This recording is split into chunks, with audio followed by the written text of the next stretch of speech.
Hola a todos los amigos del canal, sean bienvenidos a una nueva jornada de lecturas del Código Civil.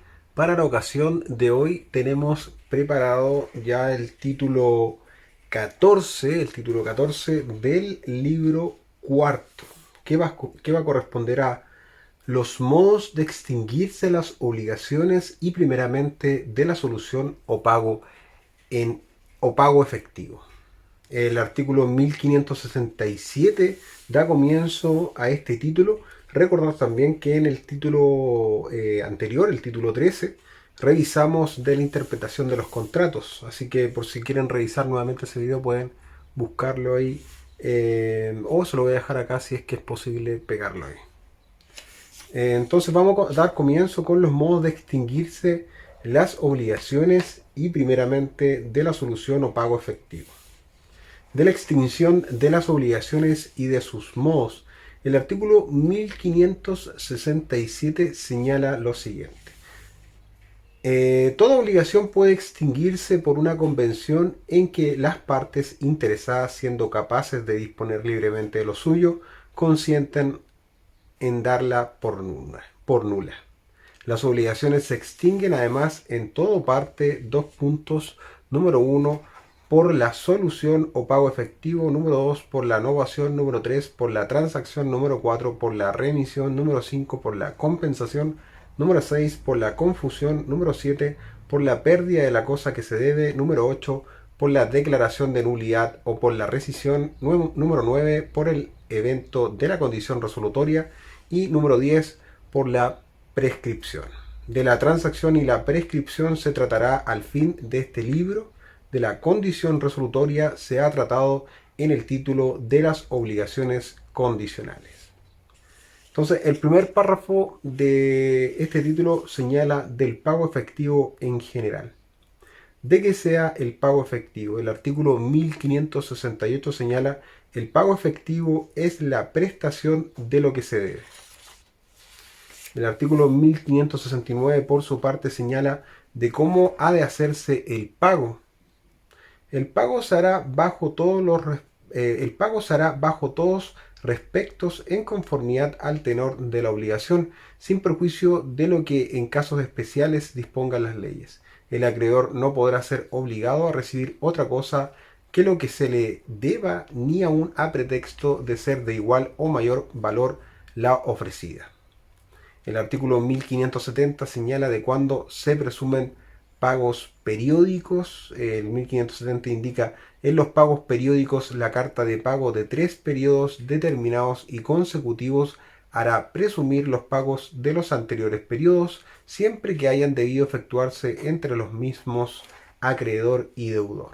De a quién tocan los gastos que ocasionar el pago, el artículo 1571 indica los gastos que ocasionare el pago serán de cuenta del deudor sin perjuicio de lo estipulado y de lo que el juez ordenare acerca de las costas judiciales. El párrafo segundo de este título señala por quién puede hacerse el pago. El artículo 1572 indica de quién pueda pagar por el deudor. Puede pagar por el deudor cualquiera persona a nombre del deudor aún sin su conocimiento o contra su voluntad y aún a pesar del acreedor. Pero si la obligación es de hacer y si para la obra de que se trata se ha tomado en consideración la aptitud o talento del deudor, no podrá ejecutarse la obra por otra persona contra la voluntad del acreedor.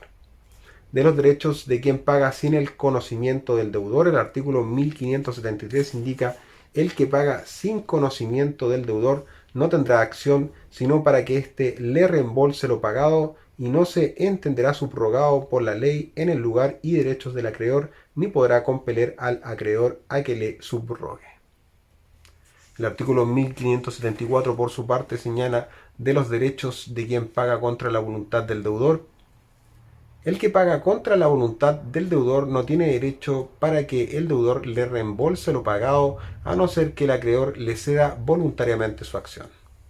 El artículo 1575 de cuando sea válido el pago en que se deba transferir la propiedad.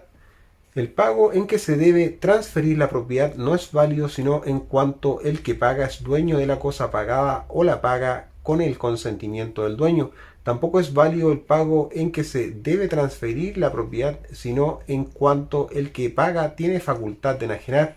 Sin embargo, cuando la cosa pagada es fungible y el acreedor la ha consumido de buena fe, se valida el pago, aunque haya sido hecho por el que no era dueño o no tuvo facultad de enajenar.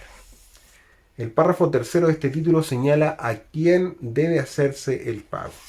De aquellos a quienes puede hacerse un pago válido. Artículo 1576. Para que el pago sea válido debe hacerse o al acreedor mismo, bajo cuyo nombre se entienden todos los que le hayan sucedido en el crédito aún a título singular, o a la persona que la ley o el juez autoricen a recibir por él, o a la persona diputada por el acreedor para el cobro del pago hecho de buena fe a la persona que estaba entonces en posesión del crédito es válido, aunque después aparezca que el crédito no le pertenecía.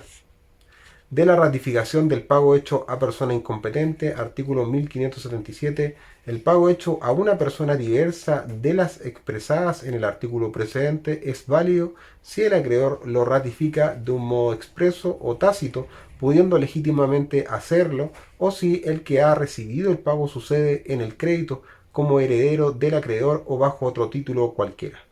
Cuando el pago hecho a persona incompetente es ratificado por el acreedor, se mirará como válido desde el principio. De cuándo sea nulo el pago hecho al acreedor, artículo 1578, el pago hecho al acreedor es nulo en los casos siguientes. Dos puntos. Número 1. Si el acreedor no tiene la administración de sus bienes, salvo en cuanto se probare que la cosa pagada sea empleado en provecho del acreedor y en cuanto este provecho se justifique con arreglo al artículo 1688. Segundo caso, si por el juez se ha embargado la deuda o mandado retener su pago. Y tercer caso, si se paga al deudor insolvente en fraude de los acreedores a cuyo favor se ha abierto concurso. El artículo 1579 de quienes reciben legítimamente los tutores y curadores por sus respectivos representados, los albaceas que tuvieren este encargo especial o la tenencia de los bienes del difunto, los maridos por sus mujeres en cuanto tengan la administración de los bienes de éstas, los padres o madres que ejerzan la patria potestad por sus hijos, los recaudadores del fisco, los recaudadores fiscales o de comunidades o establecimientos públicos por el fisco o las respectivas comunidades o establecimientos y las demás personas que por la ley especial o decreto judicial estén autorizadas para ello. De la diputación para recibir el pago, el artículo 1580, la diputación para recibir el pago puede conferirse por poder general para la libre administración de todos los negocios del acreedor o por poder especial para la libre administración del negocio o negocios en que está comprendido el pago o por un simple mandato comunicado al deudor. De la diputación para cobrar y recibir pago, artículo 1581, puede ser diputado para el cobro y recibir válidamente el pago cualquiera persona a quien el acreedor cometa este encargo, aunque al tiempo de conferírsele no tenga la administración de sus bienes ni sea capaz de tenerla. Del poder conferido para demandar en juicio al deudor y su extensión, artículo 1582, el poder conferido por el acreedor a una persona para demandar en juicio al deudor no le faculta por sí solo para recibir el pago de la deuda. De la intransmisibilidad de la facultad de recibir por el acreedor, el artículo 1583, la facultad de recibir por el acreedor no se transmite a los herederos o representantes de la persona diputada por él para este efecto, a menos que lo haya expresado así el acreedor. De la persona designada por ambos contratantes para recibir, artículo 1584, indica que la persona designada por ambos contratantes para recibir no pierde esta facultad por la sola voluntad del acreedor, el cual sin embargo podrá ser autorizado por el juez para revocar este encargo en todos los casos en que el deudor no tenga interés en oponerse a ello. De la estipulación de pagar al acreedor mismo o a un tercero, artículo 1585, si se ha estipulado que se pague al acreedor mismo o a un tercero, el pago hecho a cualquiera de los dos es igualmente válido, y no puede el acreedor prohibir que se haga el pago al tercero a menos que antes de la prohibición haya demandado en juicio al deudor o que pruebe justo motivo para ello. De la inhabilidad del diputado para el pago, el artículo 1586, la persona diputada para recibir se hace inhábil por la demencia o la interdicción, por haber hecho cesión de bienes o haberse trabado ejecución en todos ellos y en general por todas las causas que hacen expirar un mandato.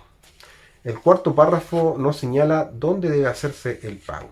Del pago en el lugar convenido, artículo 1587, el pago debe hacerse en el lugar designado por la convención. De dónde ha de hacerse el pago cuando no se ha estipulado lugar para ello, artículo 1588. Si no se ha estipulado lugar para el pago y se trata de un cuerpo cierto, se hará el pago en el lugar en que dicho cuerpo existía al tiempo de constituirse la obligación, pero si se trata de otra cosa, se hará el pago en el domicilio del deudor. ¿De dónde ha de hacerse el pago si el acreedor o deudor se han mudado de domicilio? Artículo 1589. Si hubiere mudado de domicilio el acreedor o el deudor entre la celebración del contrato y el pago, se hará siempre este en el lugar en que sin esa mudanza correspondería, salvo que las partes dispongan de común acuerdo otra cosa. El quinto párrafo señala cómo debe hacerse el pago del estado en que el deudor debe recibir el cuerpo cierto debido, artículo 1590. Si la deuda es de un cuerpo cierto, debe el acreedor recibirlo en el estado en que se halle, a menos que se haya deteriorado y que los deterioros provengan del hecho o culpa del deudor o de las personas por quienes éste es responsable, o a menos que los deterioros hayan sobrevenido después que el deudor se ha constituido en mora y no provengan de un caso fortuito a que la cosa hubiese estado igualmente expuesta en poder del acreedor. En cualquiera de estas dos suposiciones se puede pedir por el acreedor la rescisión del contrato y la indemnización de perjuicios, pero si el acreedor prefiere llevarse la especie o si el deterioro no pareciere de importancia, se concederá solamente la indemnización de perjuicios. Si el deterioro ha sobrevenido antes de constituirse el deudor en mora, pero no por hecho o culpa suya, sino de otra persona por quien no es responsable, es válido el pago de la cosa en el estado en que se encuentre, pero el acreedor podrá exigir que se le ceda la acción que tenga su deudor contra el tercero autor del daño. De cuándo el acreedor puede ser obligado a recibir pagos parciales y de que comprenda el pago total de la deuda, el artículo 1591 indica: el deudor no puede obligar al acreedor a que reciba por partes lo que se le deba, salvo el caso de convención contraria y sin perjuicio de lo que dispongan las leyes en casos especiales. El pago total de la deuda comprende el de los intereses e indemnizaciones que se deban. Del pago de la cantidad no disputada cuando hay controversia sobre el monto de la deuda, artículo 1592. Si hay controversia sobre la cantidad de la deuda o sobre sus accesorios, podrá el juez ordenar, mientras se decide la cuestión, el pago de la cantidad no disputada. De cómo ha de pagarse la obligación a plazos, artículo 1593. Si la obligación es de pagar a plazos, se entenderá dividido el pago en partes iguales, a menos que en el contrato se haya determinado la parte o cuota que haya de pagarse a cada plazo. Del pago separado de las varias deudas que existían entre unos mismos acreedor y deudor, artículo 1594. Cuando concurran entre unos mismos acreedor y deudor diferentes deudas, cada una de ellas podrá ser satisfecha separadamente y por consiguiente el deudor de muchos años de una pensión, renta o canon podrá obligar al acreedor a recibir el pago de un año aunque no le pague al mismo tiempo los otros. El sexto párrafo nos va a hablar ahora de la imputación del pago. De la imputación del pago a los intereses antes que al capital. Artículo 1595. Si se debe capital e intereses, el pago se imputará primeramente a los intereses, salvo que el acreedor consienta expresamente que se impute al capital. Si el acreedor otorga carta de pago del capital sin mencionar los intereses, se presumen estos pagados. De la imputación del pago hecha por el deudor o por el acreedor, el artículo 1596 indica: si hay diferentes deudas, puede el deudor imputar el pago a la que elija, pero sin el consentimiento del acreedor no podrá preferir la deuda no devengada a la que lo está, y si el deudor no imputa el pago a ninguna en particular, el acreedor podrá hacer la imputación en la carta de pago, y si el deudor la acepta, no le será lícito reclamar después. De la imputación del pago cuando no han hecho las partes, el artículo 1597, si ninguna de las partes ha imputado el pago, se preferirá la deuda que al tiempo del pago estaba devengada a la que no lo estaba, y no habiendo diferencia bajo este respecto a la deuda que el deudor eligiere. El séptimo párrafo dispone del pago por consignación, de la validez del pago contra la voluntad del acreedor mediante la consignación, el artículo 1598, para que el pago sea válido no es menester que se haga con el consentimiento del acreedor. El pago es válido aún contra la voluntad del acreedor mediante la consignación. El artículo 1599, de que sea la consignación. La consignación es el depósito de la cosa que se debe hecho a virtud de la repugnancia o no comparecencia del acreedor a recibirla, o de la incertidumbre acerca de la persona de éste, y con las formalidades necesarias en manos de una tercera persona. De la oferta previa a la consignación, el artículo 1600 indica: la consignación debe ser precedida de oferta, y para que la oferta sea válida reunirá las circunstancias que siguen. Dos puntos. Número 1, que sea hecha por una persona capaz de pagar. Número 2, que sea hecha al acreedor siendo éste capaz de recibir el pago o a su legítimo representante. Número 3, que si la obligación es a plazo o bajo condición suspensiva, haya expirado el plazo o se haya cumplido la condición. Con todo, si la obligación es a plazo, la oferta podrá también hacerse en los 2 últimos días hábiles del plazo. Cuarta regla, que se ofrezca ejecutar el pago en el lugar debido. Quinta regla, que la oferta sea hecha por notario o por un receptor competente sin previa orden del tribunal. Para este efecto, el deudor podrá en sus manos una minuta de lo que debe, con los intereses vencidos si los hay, y los demás cargos líquidos, comprendiendo en ella una descripción individual de la cosa ofrecida. Para la validez de la oferta no será menester la presentación material de la cosa ofrecida. En las comunas en que no haya notario podrá hacer sus veces el oficial del registro civil del lugar en que deba hacerse el pago. Sexta regla, que el notario, el receptor o el oficial del registro civil, en su caso, extienda acta de la oferta copiando en ella la antedicha minuta. Séptima regla, que el acta de la oferta exprese la respuesta del acreedor o su representante si el uno o el otro la ha firmado, rehusado firmarla o declarado no saber o no poder firmarla. Sin embargo, si el acreedor demanda judicialmente el cumplimiento de la obligación o deduce cualquiera otra acción que pueda enervarse mediante el pago de la deuda, bastará que la cosa debida con los intereses vencidos, si los hay, y demás cargos líquidos, se consigne a la orden del tribunal, que conoce el proceso en alguna de las formas que señala el artículo 1601, sin necesidad de oferta previa. En este caso, la suficiencia del pago será calificada por el tribunal en el mismo juicio. El artículo 1601 señala de la negativa a recibir la cosa ofrecida y de dónde ha de consignársela.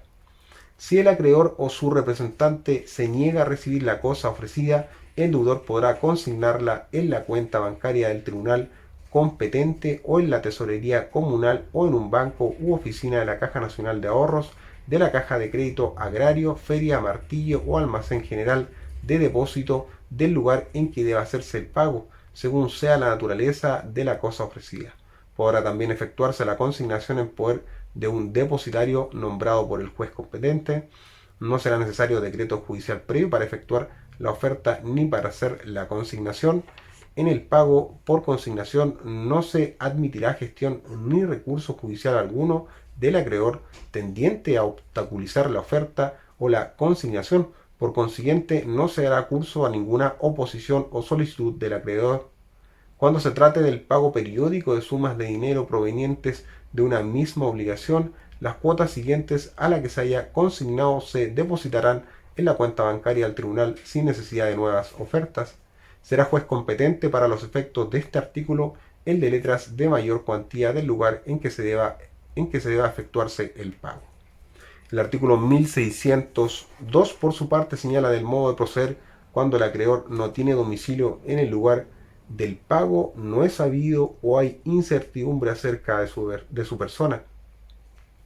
El artículo 1602 indica si el acreedor o su representante no tiene domicilio en el lugar en que deba efectuarse el pago o no es sabido o hay incertidumbre acerca de la persona del acreedor, tendrá lugar lo dispuesto en los números 1, 3, 4, 5 y 6 del artículo 1600.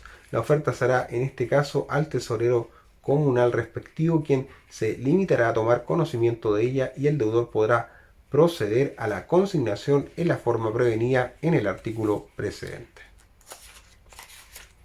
El artículo 1603 señala de las gestiones posteriores a la consignación. Hecha la consignación, el deudor pedirá al juez indicado en el inciso final del artículo 1601 que ordene ponerla en conocimiento del acreedor con intimación de recibir la cosa consignada. La suficiencia del pago por consignación será calificada en el juicio que corresponda promovido por el deudor o por el acreedor ante el tribunal que sea competente según las reglas generales. Sin embargo, si el acreedor no prueba dentro del plazo de 30 días hábiles contados desde la fecha en que haya sido notificado de la consignación la circunstancia de existir juicio en el cual deba calificarse la suficiencia del pago, el juez que ordenó dicha notificación lo declarará suficiente a petición del deudor y ordenará alzar las cauciones sin más trámite. Las resoluciones que se dicten en virtud de este inciso serán apelables solo en el efecto devolutivo. No obstante, el juez podrá prorrogar hasta por 30 días el plazo establecido en el inciso anterior si por causas ajenas a la voluntad del acreedor no ha sido posible notificar al deudor. Se entenderá existir juicio desde el momento en que se haya notificado la demanda.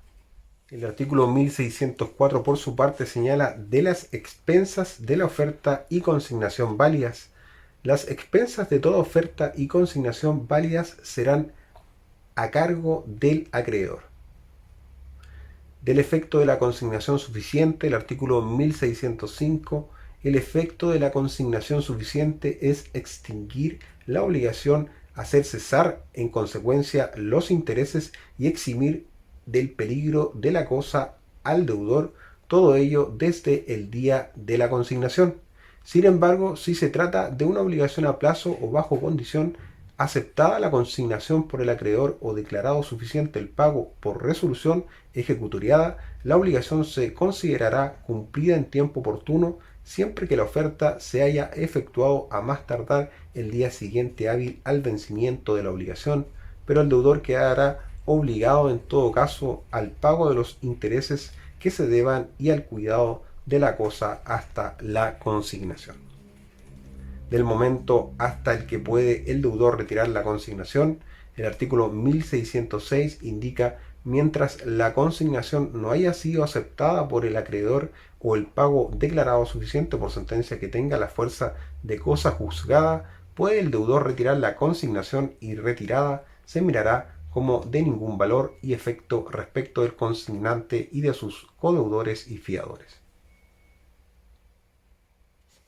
De los efectos del retiro de la consignación consentida por el acreedor cuando la obligación ha sido irrevocablemente extinguida. El artículo 1607 indica cuando la obligación ha sido irrevocablemente extinguida podrá todavía retirarse la consignación si el acreedor consiente en ello, pero en este caso la obligación se mirará como del todo nueva. Los codeudores y fiadores permanecerán exentos de ellas y el acreedor no conservará los privilegios o hipotecas de su crédito primitivo. Si por voluntad de las partes se renovaren las hipotecas precedentes, se inscribirán de nuevo y su fecha será la del día de la nueva inscripción. El octavo párrafo señala ahora del pago con subrogación. El artículo 1608 de que sea la subrogación. La subrogación es la transmisión de los derechos del acreedor a un tercero que le paga. De las causas de la subrogación, artículo 1609, se subroga un tercero en los derechos del acreedor o en virtud de la ley o en virtud de una convención del acreedor. ¿De cuándo se efectúa la subrogación por Ministerio de la Ley? Artículo 1610. Se efectúa la subrogación por el Ministerio de la Ley y aún contra la voluntad del acreedor en todos los casos señalados por las leyes y especialmente a beneficio, número 1, del acreedor que paga a otro acreedor de mejor derecho en razón de un privilegio o hipoteca, número 2, del que habiendo comprado un inmueble es obligado a pagar a los acreedores a quienes el inmueble está hipotecado, número 3, del que paga una deuda a que se haya obligado solidaria o subsidiariamente. Número 4, del heredero beneficiario que paga con su propio dinero las deudas de la herencia. Número 5, del que paga una deuda ajena, consintiéndolo expresa o tácitamente el deudor. Y número 6, del que ha prestado dinero al deudor para el pago, constando así en escritura pública del préstamo y constando además en escritura pública del pago haberse satisfecho la deuda con el mismo dinero. El artículo 1611, de cuándo se efectúa la subrogación en virtud de una convención del acreedor. Se efectúa la subrogación en virtud de una convención del acreedor cuando éste, recibiendo de un tercero el pago de la deuda, le subroga voluntariamente en todos los derechos y acciones que les corresponden como tal acreedor. La subrogación en este caso está sujeta a la regla de la cesión de derechos y debe hacerse en la carta de pago. De los efectos de la subrogación, artículo 1612, la subrogación tanto legal como convencional traspasa al nuevo acreedor todos los derechos, acciones, privilegios, prendas e hipotecas del antiguo, así contra el deudor principal como contra cualesquiera terceros obligados solidaria o subsidiariamente a la deuda. Si el acreedor ha sido solamente pagado en parte, podrá ejercer sus derechos relativamente a lo que se le reste debiendo con preferencia al que solo ha pagado una parte del crédito. De la inexistencia de preferencia entre aquellos que han prestado dinero al deudor para el pago de la deuda, artículo 1603, si varias personas han prestado dinero al deudor para el pago de una deuda, no habrá preferencia entre ellas, cualesquiera que haya sido las fechas de los diferentes préstamos o subrogaciones. El noveno párrafo ahora nos señala del pago por cesión de bienes o por acción ejecutiva del acreedor o acreedores.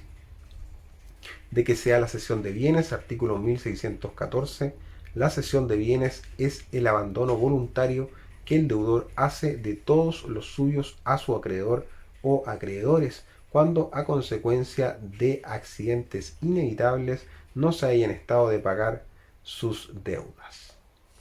De la facultad de implorar la cesión de bienes a pesar de la estipulación en contrario, el artículo 1615 indica: esta cesión de bienes será admitida por el juez con conocimiento de causa y el deudor podrá implorarla no obstante cualquiera estipulación en contrario. De la prueba del mal estado de negocios para obtener la cesión, artículo 1616, para obtener la cesión incumbe al deudor probar su inculpabilidad en el mal estado de sus negocios siempre que alguno de los acreedores lo exija. De cuando los acreedores no están obligados a aceptar la cesión, el artículo 1617 indica los acreedores serán obligados a aceptar la cesión excepto en los casos siguientes. Dos puntos. Número 1, si el deudor ha enajenado, empeñado o hipotecado como propios bienes ajenos a sabiendas. Número 2, si ha sido condenado por hurto, robo, falsificación o cualquiera de los delitos señalados en el párrafo 7 del título 9 del libro 2 del Código Penal. Tercera regla, si ha obtenido quitas o esperas de sus acreedores. Cuarta regla, si ha dilapidado sus bienes. Quinta regla, si no ha hecho una exposición circunstanciada y verídica del estado de sus negocios o se ha validado de cualquier otro medio fraudulento para perjudicar a sus acreedores. El artículo 1618 por su parte señala de los bienes, derechos y acciones que comprende la cesión. La cesión comprenderá todos los bienes, derechos y acciones del deudor excepto las no embargables. No son embargables: número 1, las 2/3 partes del salario de los empleados en servicio público siempre que ellas no excedan de 90 centésimos de escudo. Si exceden, no serán embargables los 2/3 de esta suma ni la mitad del exceso. La misma regla se aplica a los montepíos, a todas las pensiones remuneratorias del Estado y a las pensiones alimenticias forzosas. Número 2, el lecho del deudor, de su cónyuge, de los hijos que viven con él y a sus expensas, y la ropa necesaria para el abrigo de todas estas personas. Número 3, los libros relativos a la profesión del deudor hasta el valor de 20 centésimos de escudo y a elección del mismo deudor. Número 4, las máquinas e instrumentos de que sirve el deudor para la enseñanza de alguna ciencia o arte hasta dicho valor y sujetos a la misma elección. Número 5, los uniformes y equipos de los militares según su arma y grado. Número 6, los utensilios del deudor artesano o trabajador del campo necesarios para su trabajo individual. Número 7, los artículos de alimento y combustible que existan en poder del deudor hasta concurrencia de lo necesario para el consumo de la familia durante un mes. Número 8, la propiedad de los objetos que el deudor posee fiduciariamente. Número 9, los derechos cuyo ejercicio es enteramente personal, como los de uso y habitación. Número 10, los bienes raíces donados o legados con la expresión de no embargables, siempre que se haya hecho constar su valor al tiempo de la entrega por tasación aprobada judicialmente, pero podrán embargarse por el valor adicional que después adquirieren. De los efectos de la cesión de bienes, el artículo 1619, la cesión de bienes produce los efectos siguientes. 2 puntos. Número 1, el deudor queda libre de todo apremio personal. Número 2, las deudas se extinguen hasta la cantidad en que sean satisfechas con los bienes cedidos. Número 3, si los bienes cedidos no hubieran bastado para la completa solución de las deudas y el deudor adquiere después otros bienes, es obligado a completar el pago con estos. La cesión no transfiere la propiedad de los bienes del deudor a los acreedores, sino solo la facultad de disponer de ellos y de sus frutos hasta pagarse de sus créditos. El artículo 1620, por su parte, del arrepentimiento del deudor que hizo cesión, podrá el deudor arrepentirse de la cesión antes de la venta de los bienes o de cualquiera parte de ellos y recobrar los que existan pagando a sus acreedores. De los arreglos entre el deudor que hizo cesión y sus acreedores, el artículo 1621, hecha la cesión de bienes, podrán los acreedores dejar al deudor la administración de ellos y hacer con él los arreglos que estimaren convenientes, siempre que con ello consienta la mayoría de los acreedores concurrentes. De la obligatoriedad de los acreedores de la mayoría, el artículo 1622, el acuerdo de la mayoría obtenido en la forma prescrita por el Código de Enjuiciamiento será obligatorio para todos los acreedores que hayan sido citados en la forma debida, pero los acreedores privilegiados, prendarios o hipotecarios no serán perjudicados por el acuerdo de la mayoría si se hubieren abstenido de votar.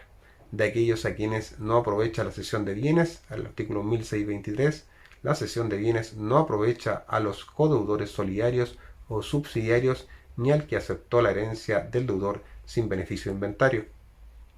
De la aplicación de ciertas reglas de la cesión al embargo de bienes por acción ejecutiva, el artículo 1624, lo dispuesto acerca de la cesión en los artículos 1618 y siguientes se aplica al embargo de los bienes por acción ejecutiva del acreedor o acreedores, pero en cuanto a la exención de apremio personal se estará a lo prevenido en el Código de Enjuiciamiento. El 10º párrafo de este título del pago con beneficio de competencia, de que sea el beneficio de competencia, el artículo 1625, beneficio de competencia es el que se concede a ciertos deudores para no ser obligados a pagar más de lo que buenamente puedan, dejándoseles en consecuencia lo indispensable para una modesta subsistencia según su clase y circunstancias y con cargo de devolución cuando mejoren de fortuna. De aquellos a quienes es obligado el acreedor a conceder este beneficio, el artículo 1626 indica el acreedor es obligado a conceder este beneficio, 2 puntos. Número 1, a sus descendientes o ascendientes, no habiendo estos irrogado al acreedor ofensa alguna de las clasificadas entre las causas de desheredación. Número 2, a su cónyuge, no estando separado judicialmente por su culpa. Número 3, a sus hermanos, con tal que no se hayan hecho culpables para con el acreedor de una ofensa igualmente grave que las indicadas como causa de desheredación respecto de los descendientes o ascendientes. Número 4, a sus consocios en el mismo caso, pero solo en las acciones recíprocas que nazcan del contrato de sociedad. Número 5, al donante, pero solo en cuanto se trata de hacerle cumplir la donación prometida. Número 6, al deudor de buena fe que hizo cesión de bienes y es perseguido en los que después ha adquirido para el pago completo de las deudas anteriores a la cesión, pero solo le deben este beneficio los acreedores a cuyo favor se hizo. Y el último artículo, el artículo 1627 de la elección entre alimentos o beneficio de competencia. No se puede pedir alimentos y beneficio de competencia a un mismo tiempo, el deudor elegirá.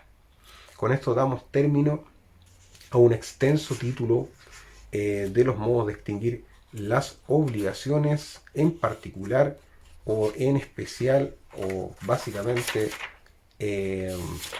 primeramente, de la solución o pago efectivo. En el siguiente video vamos a ver el título 15 del libro cuarto, que va a corresponder a la novación como un modo de extinguir, como el segundo modo de extinguir las obligaciones.